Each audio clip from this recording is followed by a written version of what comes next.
When maps of the U.S. National Park System and maps of mysterious or unexplained missing person cases are compared, something unusual emerges, according to an unfounded conspiracy theory that the two may be related. Some 600,000 people in the U.S. go missing each year, tens of thousands of whom are never found, according to the National Missing and Unidentified Persons System.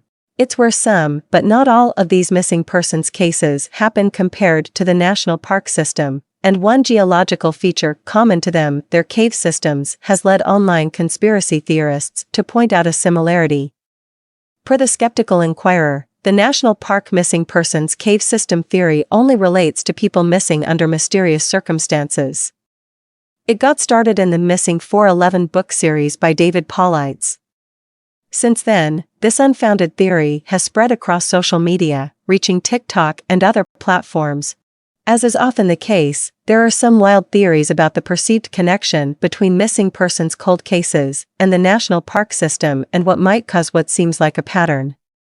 But there's more to the story than what conspiracy theorists and their missing persons cave theory maps represent.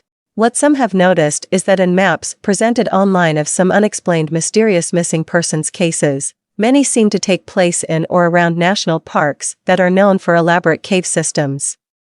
There are about 45,000 caves in the U.S. According to the National Park Service, there are 4,500 caves in U.S. national parks, and some span more than 100 miles underground, easy for the uninitiated to get lost in.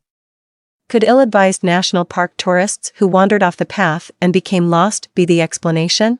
Alongside other online posts on the same out there theory, @DanTheatingBat21 thinks there are tribes of human cannibals living in these cave systems, and the missing persons who disappear in those areas have been killed and eaten.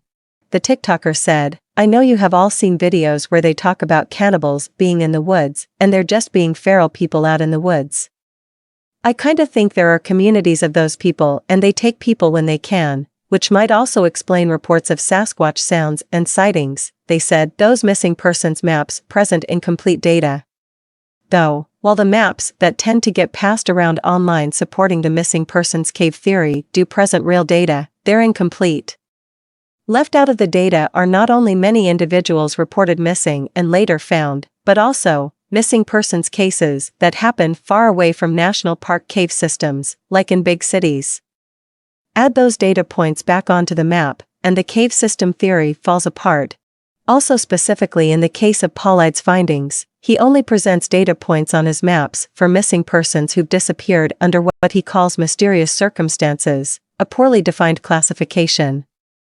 In short, while the maps presenting missing persons data and U.S. cave systems may seem convincing, the data they present has been cherry-picked to support the cave system theory.